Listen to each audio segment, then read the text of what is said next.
Hey, what's up you guys, it's Skylar. Welcome back to my channel. It's been a while since I sat down like this and talked to a camera, talked to you guys, eye to eye, heart to heart. Changing scenery. Just figured it's time for me to come back. For those of you who don't know, I graduated college last year. After I graduated college, I returned to my hometown. All of my friends from university are not from my hometown. That wave of loneliness hit me real hard when I first returned. It just sucked, because for a while your happiness relied so much on the people around you, on your roommates, on your friends you made in college, just to ring in the phone and you could just hang out with them, have dinner with them, and it just changed after you graduated. Like your lifestyle just switched like that. And for a few months after graduating, I really felt like, is this all? Where have all the happiness gone? It wasn't until a few months ago I realized that happiness never really left my life.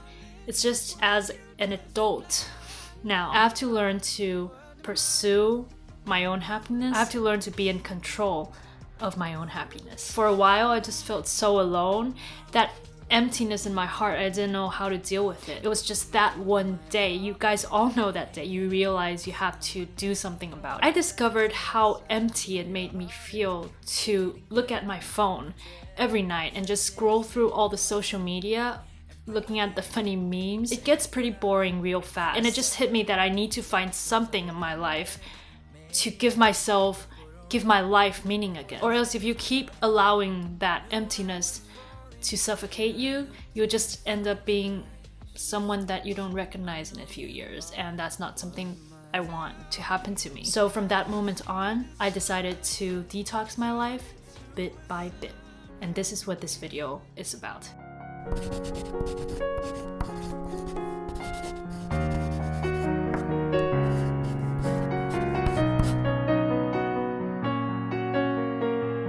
So how do I detox my life? You need to find something that makes you happy. Something that you can do whenever you feel like. You don't have to go to someone. You don't have to rely on anybody to make that thing happen. In that way, I feel you are in charge of your own happiness. I laid down these things in front of me. Strictly speaking, they are lifeless objects. But to me, it's not that simple. Tell me, have you seen a sunset turn into a sunrise? Firstly, I got myself, way to be cool, and then you drop your notebook. Firstly, a sketchbook. I have to clarify that I've never taken an professional art class. I never went to art studios and learned art. In high school and college, I just really wanted to be able to sit down, lay a piece of paper in front of me and just be able to draw something. Deep down, I always had this desire to draw better and to improve. When I draw, it really calms me down. It's a pretty therapeutic thing to do. On my 2020 bucket list, I want to draw more, hopefully every day, and just try to improve, because I know that practice makes perfect. It is very cliche, but I think it is true when it comes to drawing or any sort of craft. I have a few notebooks, like sketchbooks there I just finished, but this is one that I really want to fill out. I'm not professional, so when I show you this, please don't laugh. I've been drawing like eyes, using reference photos and drawing eyes, how to be able to draw buildings, to learn the perspective,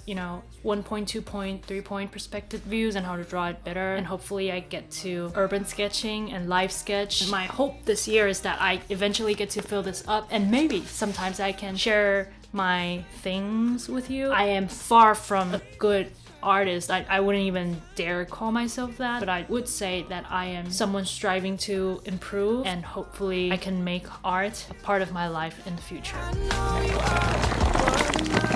Reading. I used the book Harry Potter for the symbol because I just really love the series. Just beats scrolling on your phone mindlessly, refreshing Instagram, refreshing Twitter. I don't know, refreshing social media just makes me feel so empty, especially when my phone is so dry that nobody really messages me. So I really love fantasy novels, and Harry Potter is my favorite series. I just feel like when you read, it gives you a means to escape from reality and dive into the world that the author creates. In my case, Hogwarts and just the magical world. Read more. You will discover that serenity. It's just a beautiful thing to do. Have you seen a sunset turn into a sunrise?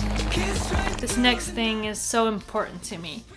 Writing a journal. Not a diary, a journal. You don't have to write it every day. Like for me, I just write whenever I feel like doing so. Before, I'm someone who overshares on the internet. Like I post my feelings on Instagram, on my story, the close friends one. Now, being older, you know, a few months older, I feel so exposed and fragile to share that online, so I stopped doing so. Although I'm such a good writer, I feel like I should keep all those beautiful wordings to myself, so that's why I write in my journal. When you write and you pour out your feelings into a page, it's also sort of kind of therapeutic. It calms your mind. You could just do whatever you want with the page. You can pretend that you're an amazing writer. Like, you don't have to let the world know your business. You just have to let this journal, this buddy know your business. Just document like the shows that I watch or the funny memes that I saw. And lately I've been documenting, like, I go to dance class every week when there's like a choreography that really struck a chord. So for example, January, the song my teacher used was 爱了才懂.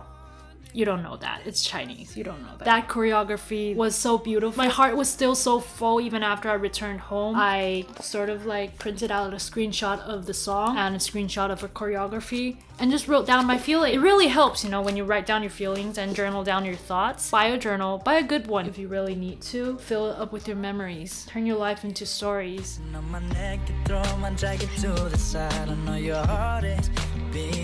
Lastly, I mentioned that I wanted to detox my life, right? So that's what I did with my phone. Nothing huge because, you know, people don't really message me. So I actually switched my phone to mute. I turned off like the notification on my phone. It feels nice, you know, not really having to keep up with whatever people are up to like 24/7. Only keep up with them when you want to. For some reason, I feel less stressed out in my life. I feel like it's something that people have to do if they feel too overwhelmed by everything that's going around them, because with technology so advanced nowadays, you really feel like it's hard to retreat into your small little bubble and just cut yourself off from the world. Whenever you're doing your own thing, you could really be focused on doing your own thing instead of like being disturbed by the notification bell every now and then. So yeah, that's something I started doing and it's helped a lot. Yeah, my life has been a bit toxic, so I'm slowly just, like I said, detoxing it bit by bit. We have to learn that as we grow older, happiness doesn't vanish, happiness doesn't go away, it just becomes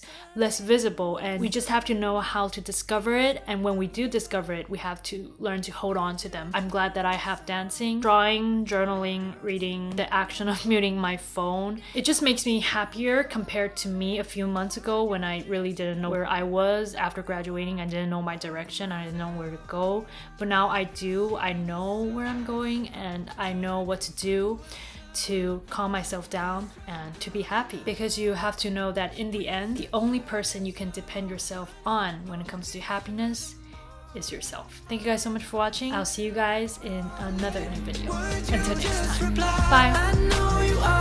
bye.